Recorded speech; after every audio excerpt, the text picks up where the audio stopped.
Hello, screenwriters, and welcome to Writing for Screens, the screenwriting step-by-step project, episode 210. My name is Glenn Gers, and I come to you every Monday through Friday, if I can make it, at 3 p.m. Pacific Standard Time to let you look over my shoulder, share my screen as I write a script. Why would I do something like that, you ask? I will tell you, it is to help demystify the process of writing a script. I'm not talking about writing a great script. I'm not talking about writing a particular type of script. I'm just saying when you are trying to learn how to get all your thoughts and feelings and aspirations into the form of a script, it's basically the same process no matter what kind of script you're doing. You need to figure out how to break it down into scenes, how to get those scenes into a good order, how to work through the process of building an outline and then writing a rough draft and then rewriting that. So that's all I'm doing. I'm letting you watch me walk through that in case you can pick up some kind of tips or tricks or techniques that might help you do it your way. There is no right way to do this. If the things I'm showing you don't work for you, do not do them. Nobody cares. All that matters is that you find a healthy, productive way for you to work. And I'm just trying to show you some tricks, some tools, some skills that in my 25-year career as a writer on TV and movies, I discovered, had to teach myself because there wasn't much in the way of screenwriting books when I started out, and there certainly wasn't any YouTube. So here we are, just letting you watch me do this. Take what you like from it, disregard the rest. You do not have to watch 210 hours of this. I'm just doing this because people seem to like it and find comfort, and I happen to have some time right now to do it. So I'm doing it every afternoon, but you can just drop in here and there, watch a little bit. Don't watch them in order. You can skip some. Don't watch any of them. It's fine. In fact, I would say if you only are going to watch one thing from me, check out the first 3 playlists on my channel. That's where I've got the real goods, the juicy stuff, the stuff that I have taken the time to boil down to 10-minute videos that try to teach a specific lesson about a specific screenwriting issue. And that issue is the name of it. It's the thumbnail, genre, flashbacks, dramatic action. All those topics, I tried to figure out what is it that I thought was useful when I was learning it. And that's what I'm doing. I put them all in here. They are here for you for free. Look at them, see if they help. Hello, Javier here. I'm going to rewrite the greatest story never told. Hello, Di. Hello, Error. I like your avatar there. Hi, Donna. Thank you, Jared. Hello, Natasha. How you doing? Okay, so I have been away. I was away last week, and this week I've mostly been doing AMAs, Ask Me Almost Anythings, because there's just a lot of people want to ask me a lot of stuff. However, it is time to get back to this writing thing, this writing game that I have started and can't seem to find my way out of. So what we're doing is I'm just going to go back and start to rewrite, because that's really the process. Just go through it. Don't always start in the same place, honestly. I happen to be trying to get the beginning right because at a certain point you get to where a scene is getting close. It's getting to where it's like almost like, ooh, I kind of like this. I kind of think it's finding its own style and voice, and it's working. And so you want to tinker and get it right. Because once you get one piece right, as Sidney Lumet said in his book, Making Movies, making a movie is like building a mosaic. Each little scene is a tile, a chip in a mosaic. And what you have to do is have a plan for the whole mosaic. But then as you work on it scene by scene, all you have to make sure is that that piece is the right color and texture, and you polish it up and you put it right in the right place, and then you move on and you don't worry about it. It's tile by tile, piece by piece, bird by bird, as Annie Lamott says quite well. That's what writing is. So, hello, Jean. Hello, Manga Express. You are more than welcome, Manga. I am glad. Manga. That is an interesting use of storytelling. I am into it. I wish I was younger and had learned that these things like video. Well, I wish that video games had existed when I was younger. I wish I knew about manga when I was younger.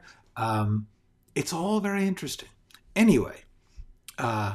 The main thing is be open to different styles, be open to different genres, try to learn from them, even if they are crazy to you. Because honestly, to most American audiences, manga is crazy. The structures don't make any sense. The characters are bizarrely self-announcing. People debate things. It's just different. And I think that's kind of cool. You never know what you can learn from a different method. Yes, absolutely. Here's the thing. Not everything has a teaser. The teaser is I'm going to leave this up so that everyone knows what I'm talking about here. Okay, the teaser is a thing that was invented for television. In the 1950s and 60s, when they started making television series, they said, when the commercials end after the last show and we need to get the people to watch this new show, we need the first scene to be really, really hooky. It's got to be something that makes them say, ooh, let's stick around through this next batch of commercials. So that's what a teaser is. It's a very short scene, the purpose of which is to hook you into the episode or the show. And it became a ritual. It's also called the cold open. Cold open is the other name for that. But the thing is, that was when you had commercials, when shows came on and you had to decide whether you were going to watch them. Now, in the era of streaming, most shows you don't need to have a teaser, because if someone clicked on that thumbnail, they wanted to see it. They were curious about it, at least. So you do want to have, no matter what, you do want to have a something that's interesting and representative, that's not just a slow opening to like if you're, unless that's what you're going to offer. You're going to say, hey, we're going to really take our time with this. We're taking forever on the opening. But the main thing is the first scene of anything, you have to think, what is it telling my audience? How is it establishing the world, the main characters, or the main story, or the main problem? It doesn't have to get everything. Very often the teaser is something unrelated, like not starring the main character, but it'll be some other person who's getting killed or something, and that death is going to essentially be the inciting incident, which sets other things in motion. Or it's some clue to the rest of the story that then you can leave hanging there so that you know, okay, someone just stole gems or someone just turned into a zombie, and then you go and you watch somebody opening up their donut shop and you're like, uh-oh, what's this going to have to do with that? So the purpose of a teaser is to, in some way, hook the audience. Now that hook, there is no absolute definition of what that hook is. It depends on what your project is, what your style is. But the main thing about a teaser is, what you want to do with a teaser is tease. Give them something that makes them want more of that thing. Famously, in Breaking Bad, there is one season where the teaser was a bizarre set of semi-abstract images of a teddy bear with one eye missing in a swimming pool with all this weird stuff, and it was in black and white but with a little bit of color, and the question was, what is this? And it teases for the entire season until the last episode or two. You find out what that is. I'm not going to spoil it, but it's freaking brilliant. Anyway, the point is, sometimes the teaser doesn't even tease, especially when you've got a show that had been running for a while, like Breaking Bad, and they weren't worried that people weren't going to watch if the teaser wasn't interesting. So they would tease something that they would say, you're going to have to watch 10 episodes to get to what this teaser is. And you were willing to do it. It's fine. It's just, 30 to 60 seconds. Anyway, so that's what a teaser is officially. It depends. Sometimes, like in a sitcom, sometimes it'll just be a funny scene that introduces something about that episode, and gives you a good joke, gives you a good hook into that episode of the sitcom. Anyway, hi Matthew. I'm going to take a quick screenshot of that Di's question. I hope that answered it, Di. As far as the technique of a teaser, watch a lot of them. Watch a bunch of them and see. Now, some network shows still have teasers, and some shows like to have them just for fun, like Stranger Things has something before the credits to get you going, to get you hooked, to get you interested. Basically, that's what it is. It's something so that you're not sitting through a bunch of titles waiting for the show to start. You get the show started, then you stop and have some titles, and then you go. Yes, a good teaser should evoke curiosity. That is absolutely true. It should tell you something that raises a question or creates suspense or some sense of, I don't know what is going to happen with that thing. Okay. Okay, now this was all doing pretty well. I'm just trying to cut a couple of words. I'm trying to see if I can get this thing shorter.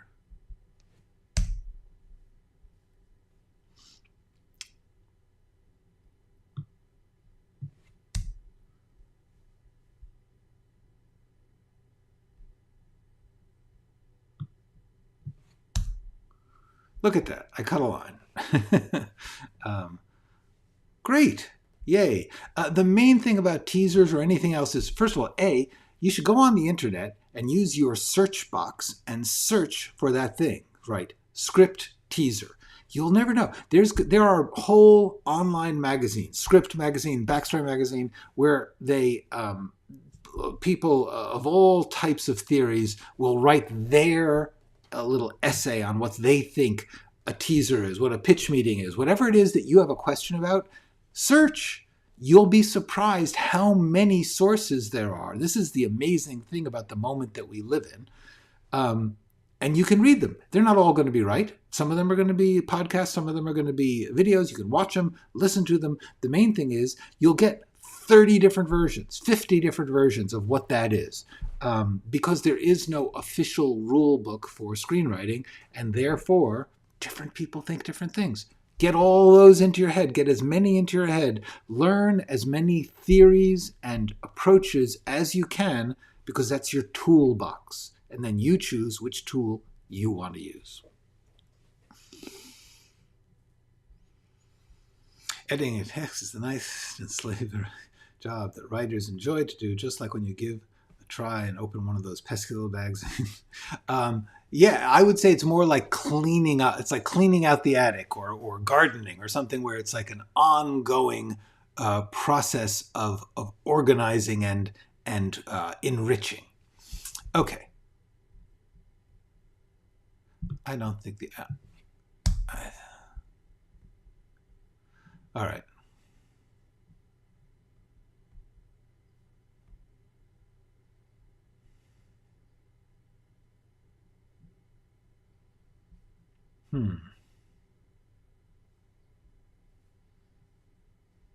I'm just trying to cut words right now because this is actually pretty good. This is to the point where when I read it, I'm just like, yeah, this is pretty good.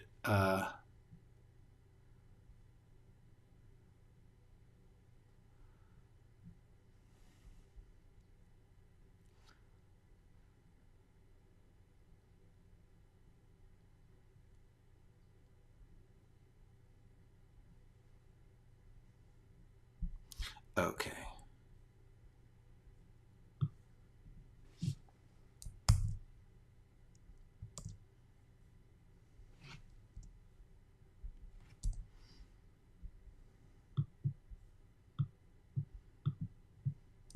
So what I'm doing here is I want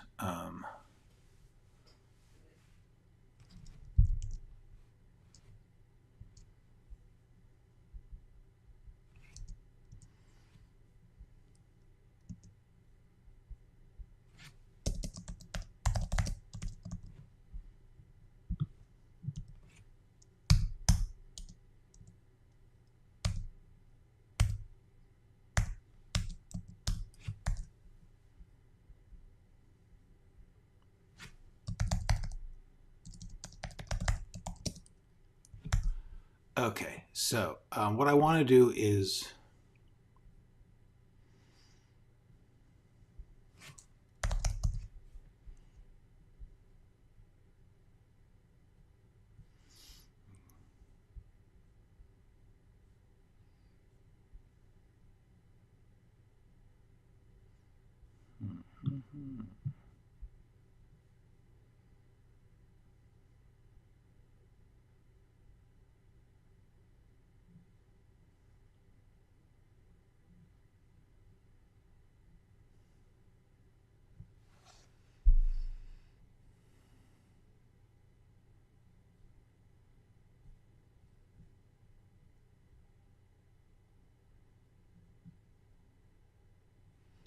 yeah, I'm just reading through and seeing.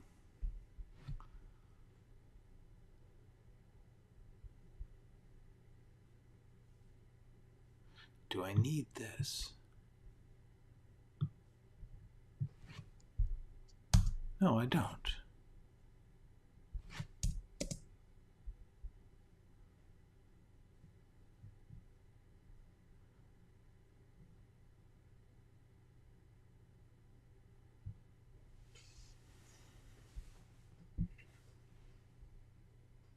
Okay, so this is how far I had gotten up till now. So this page and a half is pretty. I mean, you get to a certain point where you're like, I'm just polishing, tinkering, playing with the rhythm of the words.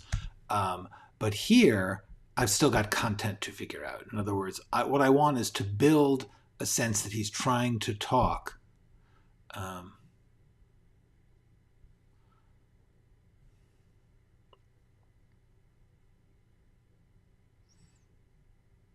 Okay, so what I want to do here is.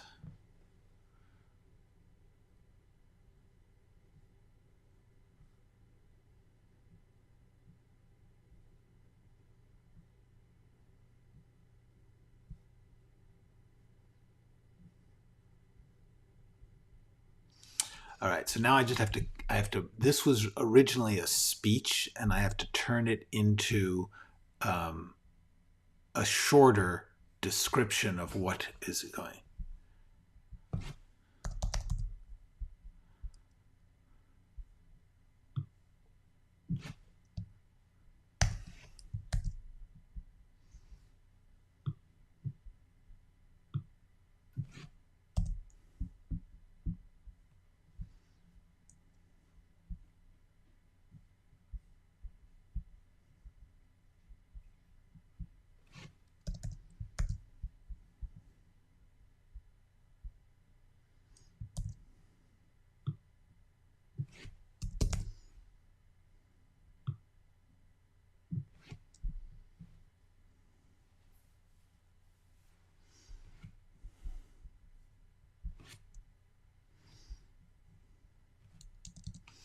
Okay.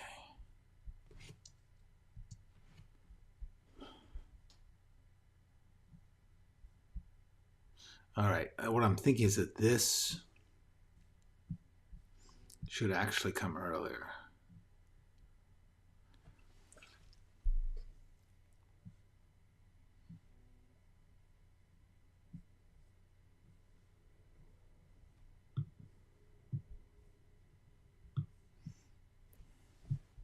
I'm going to move this here because he's talking about 9 years old. I was 9 years old.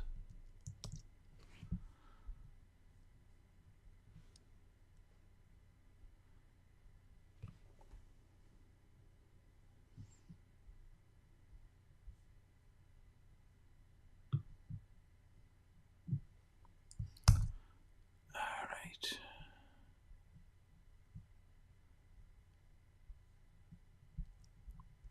All right, where does this go? Not there.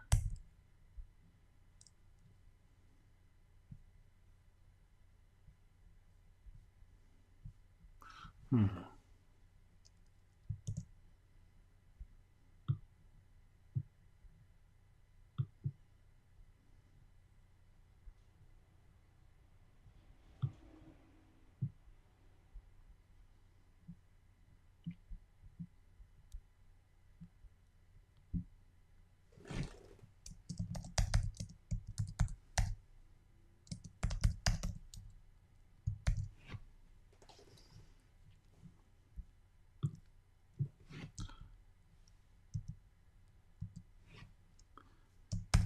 we didn't know that then.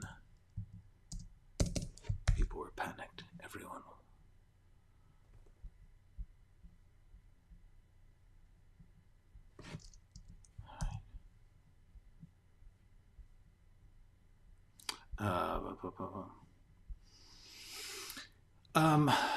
I would say the first few scenes, the first act, the first 10 pages, the first two scenes, I don't know. I mean, here's the thing.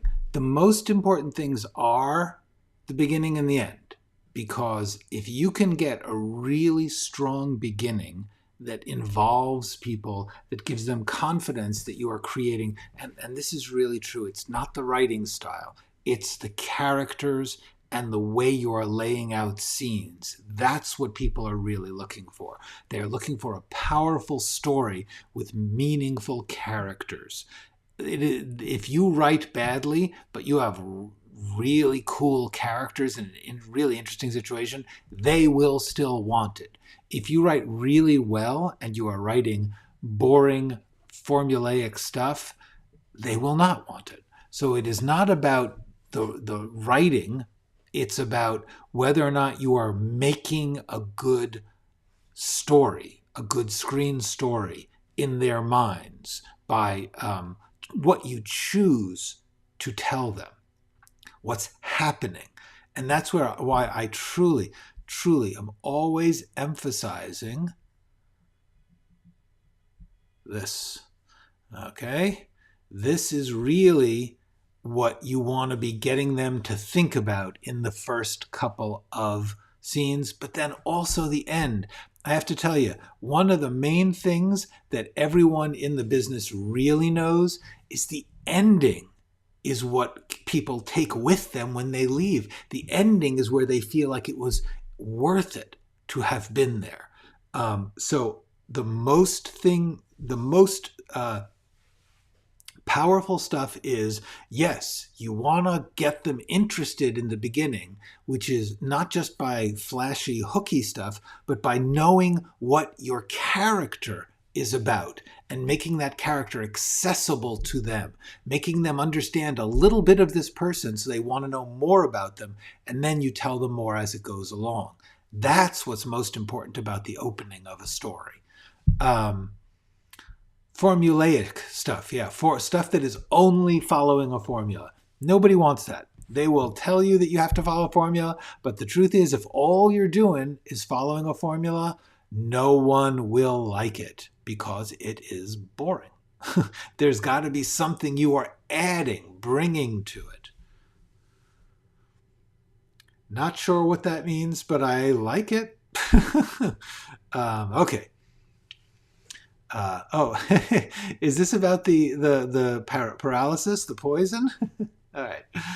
Okay.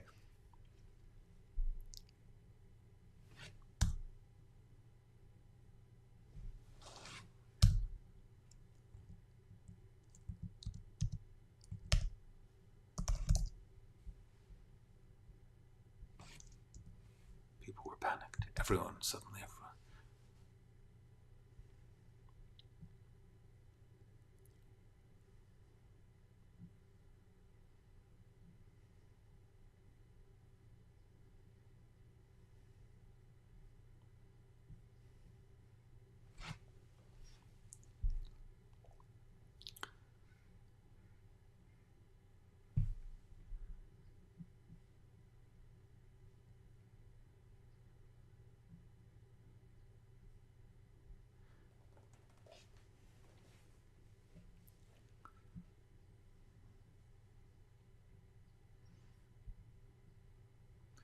Which thingy? Formulaic?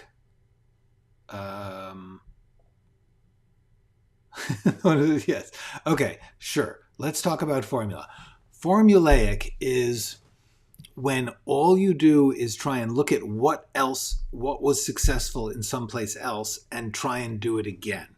The most boring of those things doesn't get made at all. I think so. Therefore, you're not going to see that. I think the answer is formulaic means. Do you hear that? somebody skidded. Okay, so formulaic means you are imitating another successful thing, and you are not really bringing anything of your own to it. I can't particularly. I mean, there's a lot of that out there.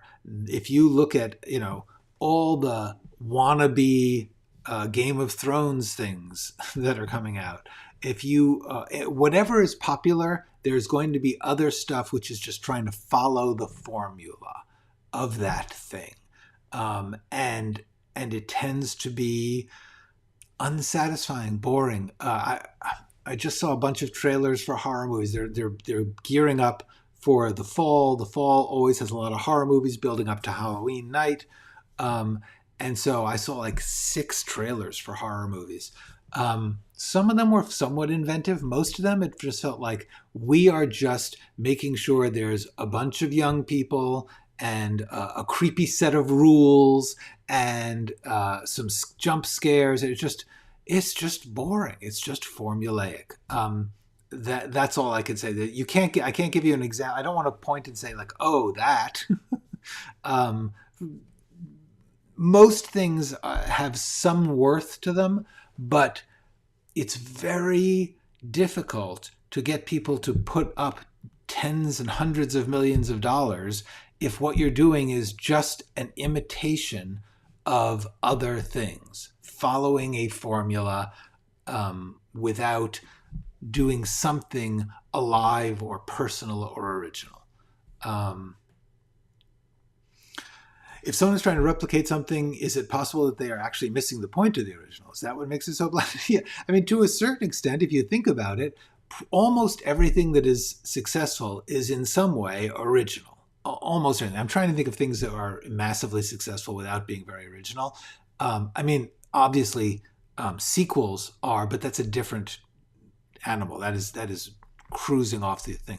But the point is, when Star Wars came out, when Halloween came out, when Gone with the Wind came out, everything that made that successful, other producers and companies and writers tried to say, oh, they like that thing, I'm going to do it. Now, one of the things that made those popular is that it was somewhat original or somewhat personal to the people who made it.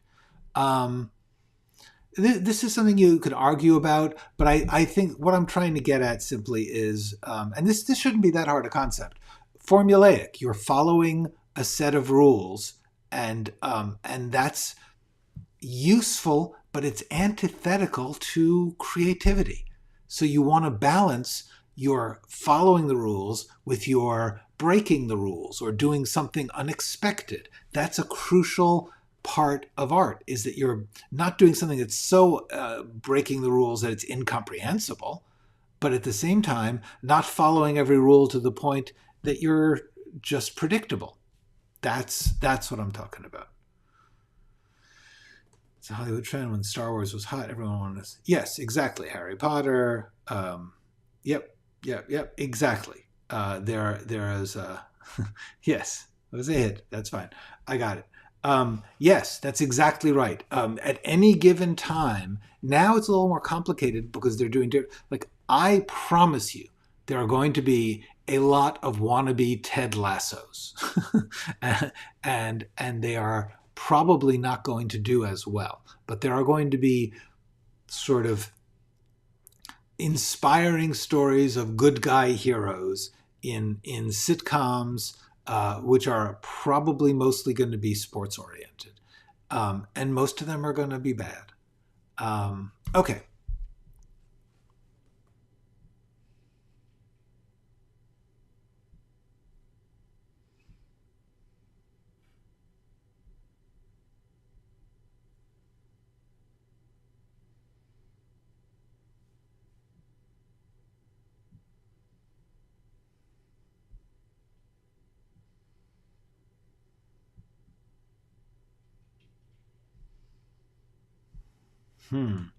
I don't know. I think I'm taking too long now to get to this stuff. You know what? I'm going to put this back down here.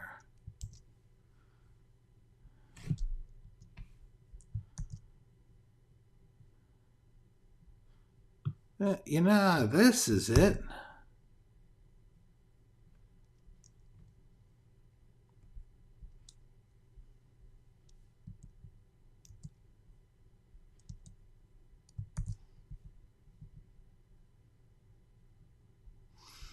Okay.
All right, I was 9 years old.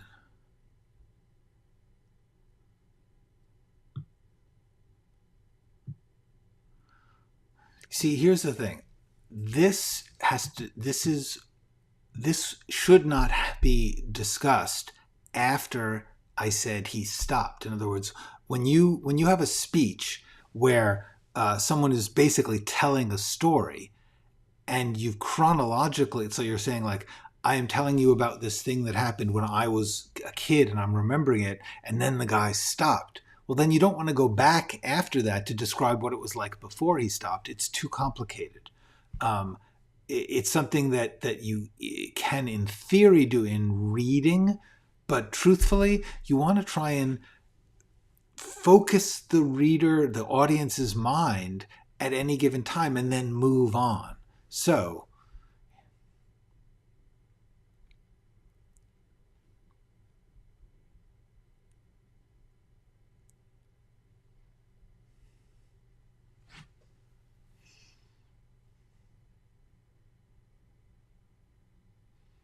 see, this was operating, was working.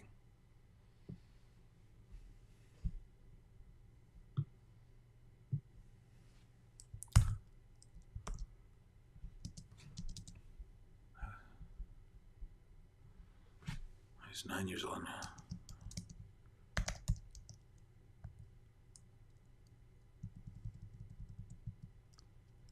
When CSK was in the news.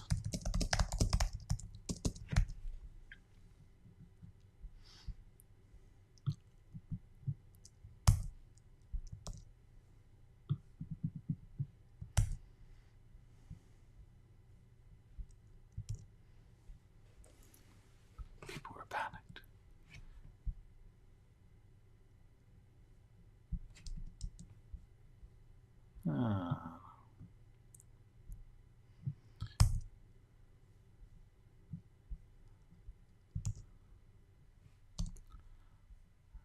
I was 9 years old in 1981 when CSK was in the news. Well, maybe I should just have it once it started killing.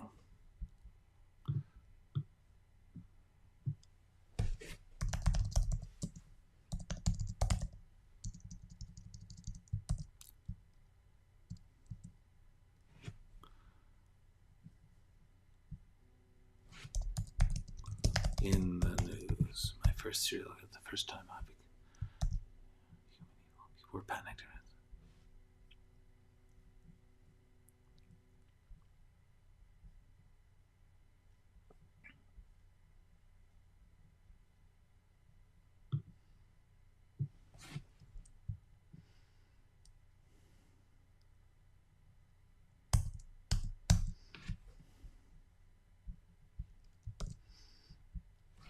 All right, let's read that through. I was 9 years old. I was 9 years old when it was my first serial killer. I was 9 years old in 1981 when CSK became news. When CSK was in the news, my first serial killer, the first time, became national news. When CSK was national news,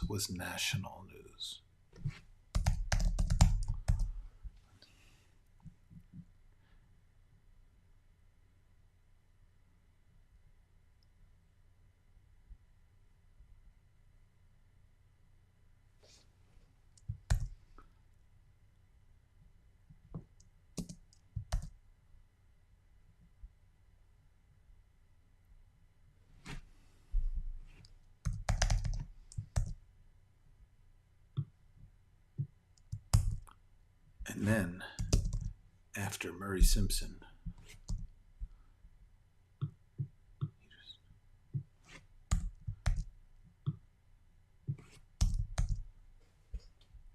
do we need to know this? Well, we need to know that he just stopped. That's important. We do need to know that this part, he just stopped, he vanished.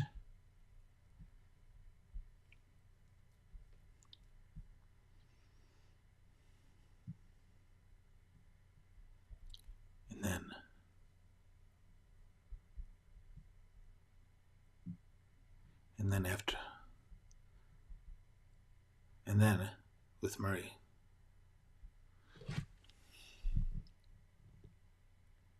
Oh, I could just say then he just stopped. All right.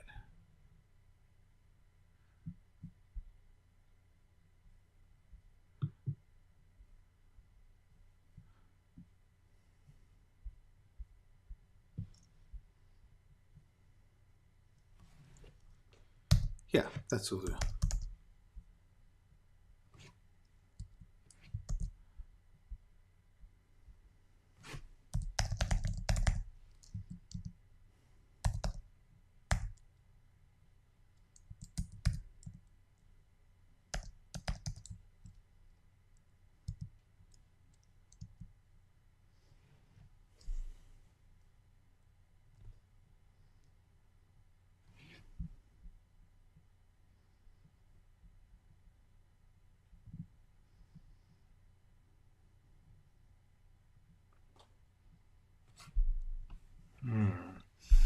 Okay.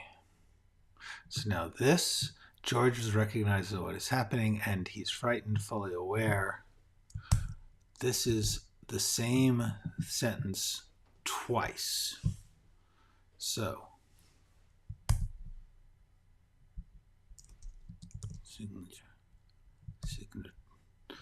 socioeconomic. Yeah, I don't want to do that twice.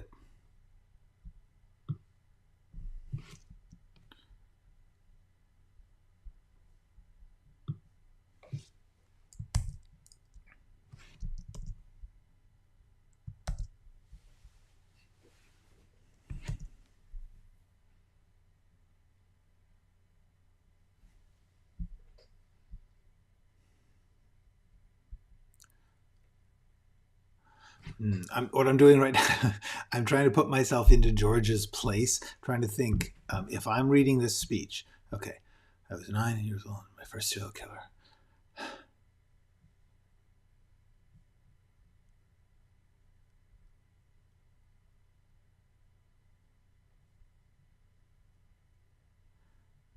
See, once he recognizes what's happening, he shouldn't keep reading. So,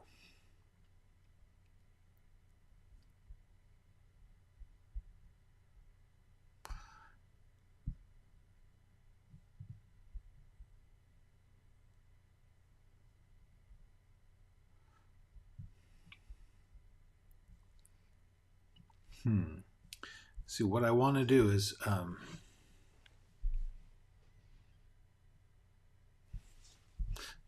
I think this is unnecessary.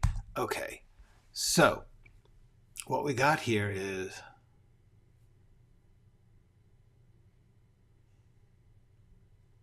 poison itself.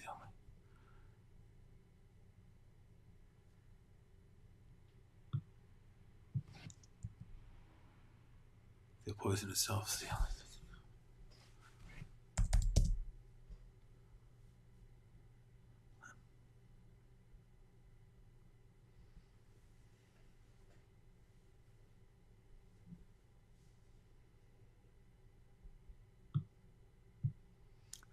Maybe this is it. All right, and then he just stopped, vanished.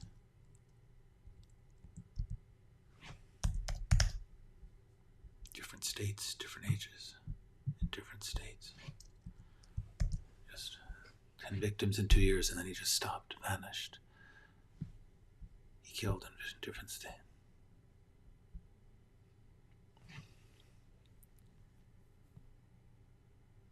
No. Then he just stopped and vanished. Has to be the end. Okay.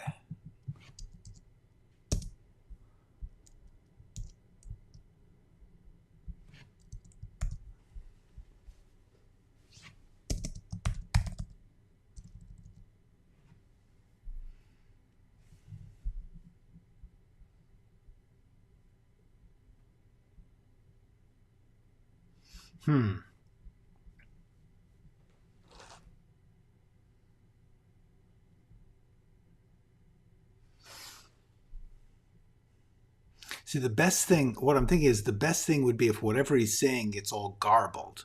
But this is information I want people to hear. But I don't want to keep going just to garble. This is actually getting pretty sharp.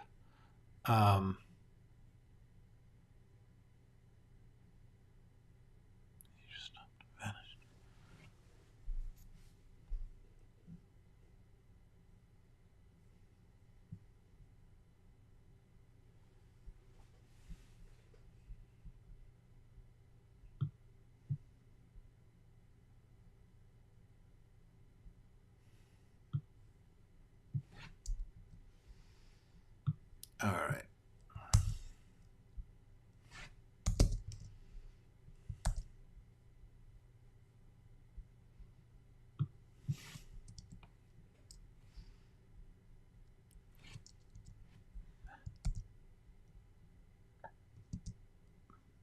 Vanished.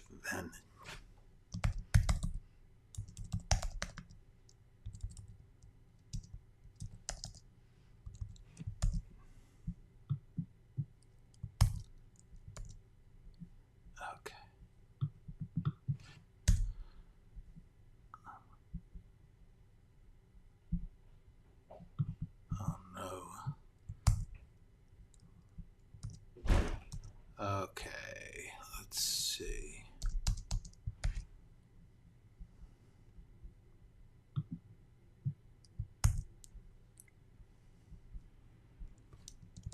Okay, so now.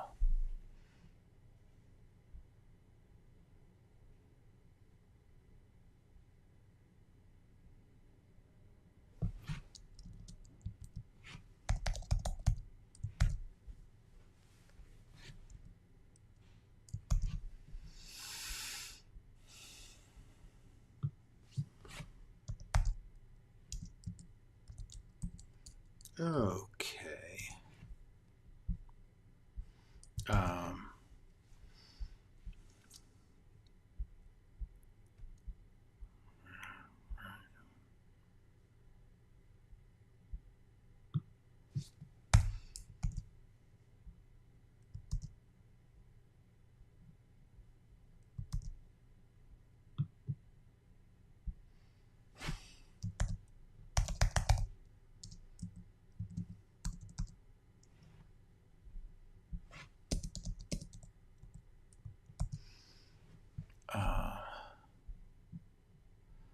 Okay. So here's the thing. What I want to do now is mix with the idea that he's trying to get out, so he's trying to open the garage door.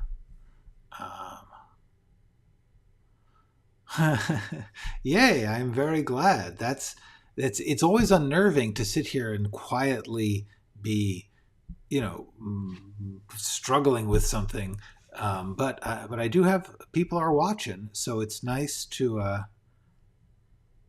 Nice to know that everyone didn't flee as I sat there and worked on this, and continue to do so.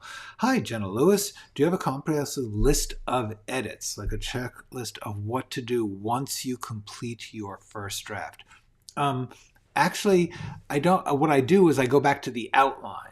If you go back to I have to figure out like the markers for when this is. There's a certain point in the description. I'll say like rewrite day 1 or rough draft day 35, so you can see where I am. At a certain point, I stop doing the rough draft, and then I take a week or two to read through it and go through the outline and think about what it is I want to fix or change or improve. The outline, for me, becomes the comprehensive list of edits. The outline is always a mixture of a workplace, a space in which I can throw down ideas and ask myself questions and all that stuff, but it's also a things to do list. I feel the best thing you can do is have it all be in the outline, because then no matter what you have to do, you keep checking the outline. And when you're done, you take that off that list, and then the outline gets shorter. And pretty soon the outline is just the names of the scenes with nothing to do. And then you know you've done the best you can.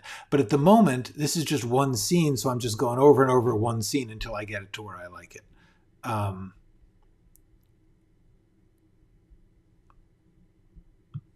So what I'm going to do is move this.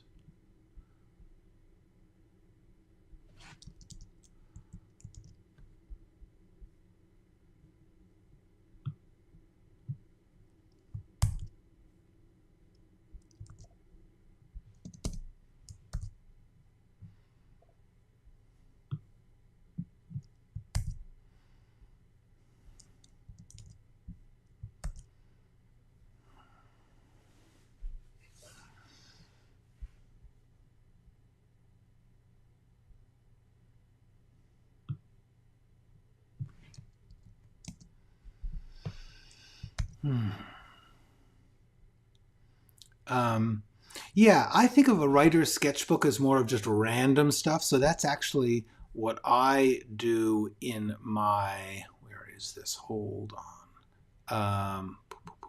Yes. I have this video called Brainstorming and Scrap Piles. And I think of my scrap piles is like a writer's sketchbook. Like if I have an interesting phrase or an idea for a character or a sketch, I put it in what I call scrap piles, which this video will talk about. So the outline is more like the laboratory, the workspace, the place where people do work. That's what I think of as that. Yeah, it is almost. Well, that's cool. Well, honestly, the guiding mantra for the editing stage, actually, hang on just a second. The first thing I would say is just that I keep asking questions. A process of questions. That's a video that might help with that. And just go. The mantra I really have is, hold on. This. Go over it and over it and over it. You don't have to go beginning to ending. You don't have to go all the way through. Sometimes you just go over a little part, or you go over the ending and not the beginning. But the thing I feel is I consider, most people think of writing in a line. I think of writing as a spiral, in that every time you come around, you're coming to the same place, but you're getting a little closer to that center where it's, quote, done as it's going to be. But the main thing about going over it and over it and coming around again is every time you come to the same scene, you come to it slightly differently. You've had a different day, you've been reading different things, itself has changed a bit so that when you look at it, you're seeing it slightly differently. Another scene might have gone well, so now you have an idea of how that will affect what you haven't figured out. So by coming back around and doing things over and over again, happily, relaxedly saying, oh, this is the whole process, every time you do it, you have different eyes. You have a different perspective. And so you fix a little differently. You're not just going over and over and doing the same thing. Every time you come back to a scene, you're seeing it a little differently. So the more times you go back and tinker with things, the more times you switch around and move to another scene and go over that and then go back and go over that, and you move around. Just don't keep going through, because otherwise their beginning's going to be great and your ending's going to be terrible. So that is my mantra. Go over it and over. Just try it again. Just do a little piece at a time.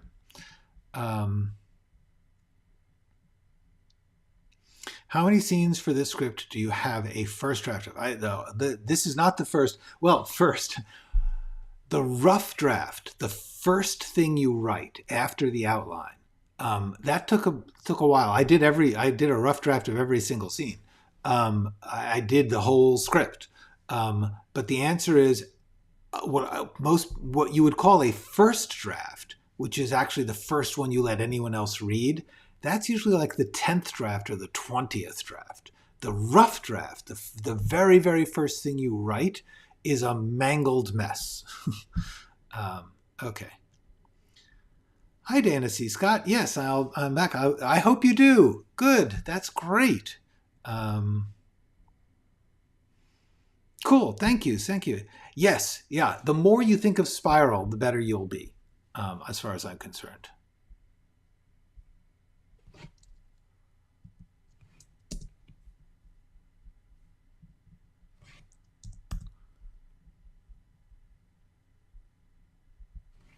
Not fully.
sketches and dies.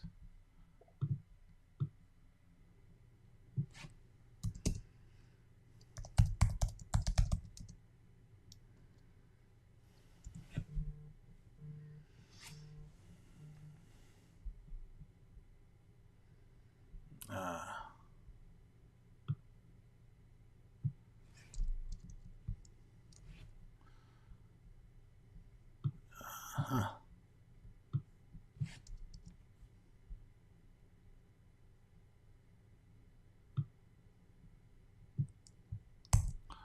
Okay.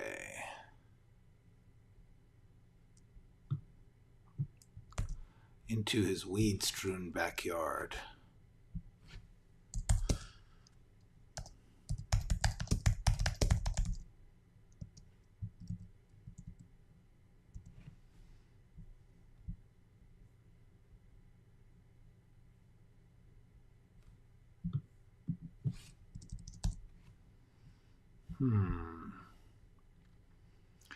Yes, choices. That's what it's all about. Thank you. Yeah, oh, good. Thank you. I'm glad that that is making sense to you guys. Uh, I suspect that I will come back to this. You go over it and over it, you come back and try and get some of these lines to be a little shorter. But right now, I'm just trying to get all the pieces into the story.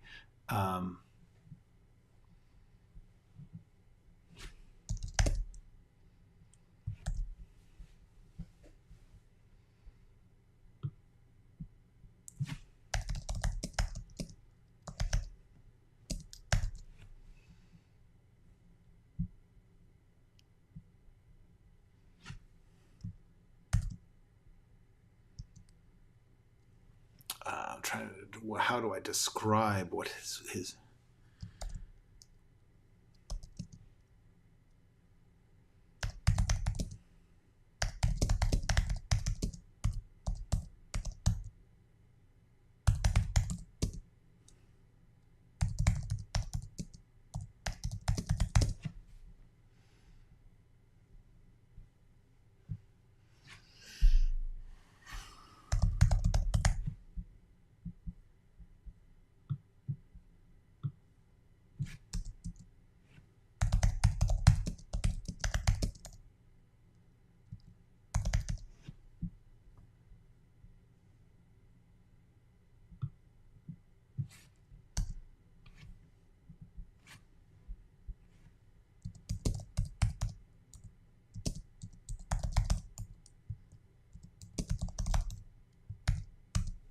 That's good. Okay.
Yeah, now we got the title in there. Boom.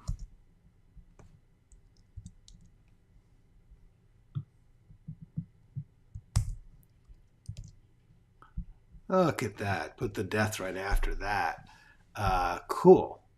I think that's not bad. Did I teach much? That's a good question. Here's the thing. I started thinking about this maybe 20, 30 years ago. When I was doing it, when I was teaching myself, the way this started was as I was learning, I was trying to sort of teach myself, so I would write things down, and I began to feel like there was not there was not a good book about this at the time, because we're talking about the 1980s and 90s. Um, and so I would sort of, I did kind of think it. I originally thought of calling it The Secret Art of Screenwriting, because after I had spent 10, 20 years trying to teach myself this, I had all these little bits and pieces of knowledge that I thought nobody else seemed to be getting out there. There were very few screenwriting books when I started. There was Sid Field, it came out when I was well into learning, and William Goldman, his first book. They were the two that started. McKee came later. Anyway, the point is, so I was always taking notes for this imaginary screenwriting book I was going to write. However, what happened was, after the 2008 Writers Guild strike and crash, I did better than most.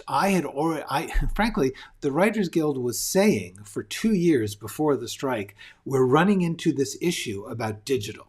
And so therefore, we know, get ready, there is going to come a confrontation about the issue of digital rights, because the business is changing. And the Writers Guild foresaw that in 2005 and 6. And by 2008, they were like, we need to get the studios to acknowledge that there's a new type of distribution, and that has to get covered by our union.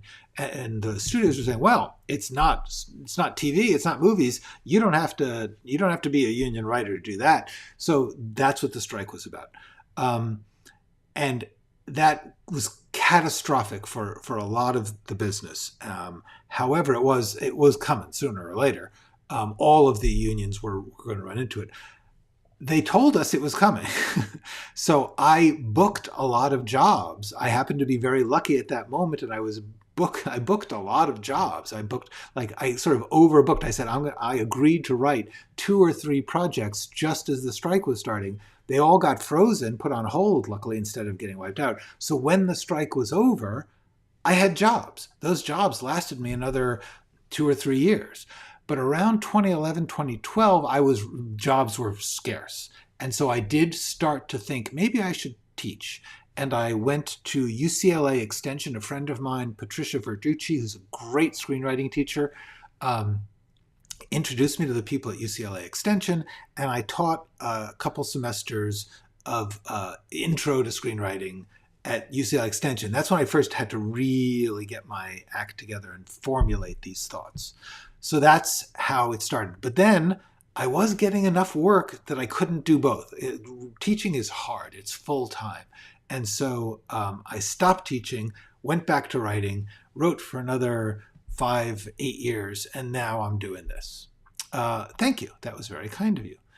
In one of your videos, you shared episodes from your journal of writing notes. Will you ever share more? Yeah, probably. I will try to. Thank you. Yes. Yeah, definitely. Hi, Tavana. It's just time to say bye. So I am sorry about that. But it's great. What are you doing up so late, Tavana? That's my question. Get some rest. I hope all is going well with your graphic novel projects. So everybody, thank you so much for joining me at the return of the script writing project. I'm surprised to find it still enjoyable to do this. Emotions are likely to lend a distinct interpretation to the question during the questioning process. What happens if you have more than one response to the question? That is why I say go over it and have an outline. Have a place where you work, and so that you can say, this is the version now. If you start to really, really think about it in a different way, make a separate, copy your outline, and I'll show you how I did this for things like fracture and stuff. I think that what you did is what I did was I said, there's this path where he's a rich kid and this path where he's a poor kid. I copied the outline. So the rich kid I kept, and then I redid it for the poor kid. But if I ever wanted to go back, I have the old one. The answer is when your emotions are going to lend a distinct interpretation to the question, but you won't always be feeling the same emotions. That's one of the things about emotions. So if you keep going over time, and if you keep coming back, it'll settle. It'll settle to one emotion or another. You are welcome. Nostalgic movie night. Oh, now I want to know, but I have to go. I got things to do. I think the key to the writing is a spiral, is to give your mind time. Exactly. Yeah, that isn't working. You leave it and then you come back. Jenna, I am going to end on that, except to say thank you, Nathan. When? Gosh, I don't. This is taking a long time. My guess is September. But you know what? I might do it sooner. The thing is, I have to reread several drafts of Fracture in order to do that, and I just haven't had time. But soon enough. Soon enough, I do have to start shaking things up and not doing the same thing every day. Okay, go write something. See you tomorrow.